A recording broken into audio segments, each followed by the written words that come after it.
कर्म बड़ा या भाग्य, श्रीमद् भागवत गीता। नमस्कार, आप सबों का स्वागत है। समय आपने लग्या है उसके लिए शुक्रिया। साथ ही इसका प्रमाण है कि आप भी जीवन में मुश्किलों से दुखी है। बहुत कुछ करना चाहते हैं लेकिन फिर वह पूरा नहीं हो पाता है, सारा का सारा मेहनत बेकार चला जाता है। इस समय एक प्रश्न जरूर आता है कि यह मेरा भाग्य में नहीं था। तो बड़ा कौन होता है, भाग्य या कर्म? वीडियो में आगे बढ़ने से पहले हमारे YouTube चैनल जीवन ज्ञान संगम को लाइक सब्सक्राइब करें और कमेंट में जय श्री कृष्णा लिख दे, आपका कल्याण ही कल्याण होगा।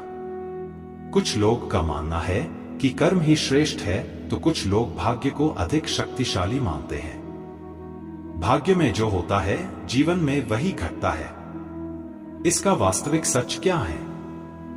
इसका निर्णय करने से पूर्व एक कहानी को पढ़कर कुछ सीखते हैं। दो राजा एक घने जंगल के दोनों ओर राज्य करते थे। दो राज्यों के बीच जंगल में एक तपस्वी रहता था। दोनों राजा उस तपस्वी को अपना गुरु बटा अपना आदर्श मानते थे। किसी कारणवश दोनों में विवाद शुरू हो गया और युद्ध तक जा पहुंचा। युद्ध में एक दिन पूर्व दोनों शाम को अपने गुरु तपस्वी से आशीर्वाद प्राप्त करने गए। पहला राजा को गुरु ने कहा कि तुम्हारे भाग्य में जीत नहीं दिखाई देती, आगे ईश्वर की इच्छा। यह सुनकर पहला वाला राजा घबरा गया और परेशान हो गया।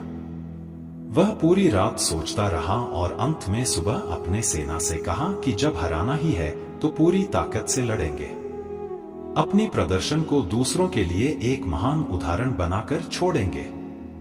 जब दूसरा राजा गुरु तपस्वी के पास आशीर्वाद लेने के लिए पहुंचा, तब गुरु बोले, इस समय भाग्य तुम्हारे पक्ष में लगते हैं, आगे जैसा ईश्वर की इच्छा। यह सुनकर वह राजा बहुत खुश हुआ। वह इतना निश्चिंत हो गया कि मानो उसकी बिना लड़े ही जीत हो गई। साथ ही सेनाओं को भी कह दिया कि कल भाग्य हमारे पक्ष में है। अगले दिन युद्ध प्रारंभ हुआ। एक राजा के सेना यह सोचकर युद्ध लड़ रही थी कि भाग्य में हार ही क्यों ना हो। लड़ाई पूरी पराक्रम से लड़कर दूसरों के लिए उदाहरण बनाना है। वही दूसरा राजा के सेना की सोच थी कि जीत तो हमारे भाग्य में है, फिर क्यों घबराना।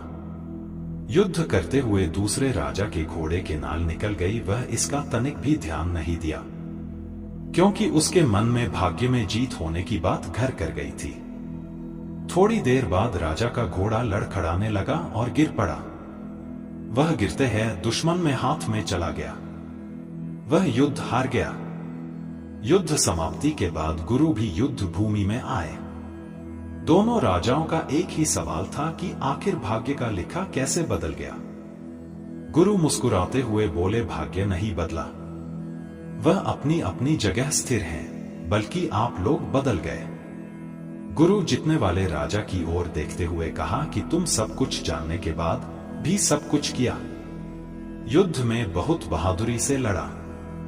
वही हराने वाले राजा की ओर गुरु देखकर बोले, तुम तो जितने से पहले ही युद्ध में विजय होने का निश्चय कर बैठा था, अपना घोड़े का नाल तक ठीक करना नहीं चाहा। आखिरकार वही हुआ जो होना था। आप लोगों के भाग्य नहीं बदला, लेकिन जो भाग्य में लिखा था उन्होंने अपना व्यक्तित्व ही बदल लिया। भाग्य लोहे के समान होता है, जहां कर्म का चुंबक मौजूद हो उसी ओर खिंच जाता है। भाग्य आखिर में हमारे काम का ही रिजल्ट है। मां कर्म फल हेतुर्भूर्मा ते संगोस्त्व कर्मणि, अर्थात काम ही सब कुछ है, जो भी बनाना है या पाना है, सभी के लिए कर्म काम करना ही पड़ेगा। भाग्य कर्म पर बनाए गए एक छत है। आज के लिए बस इतना ही। मिलते हैं न्यू वीडियो में। जय हिंद, जय भारत।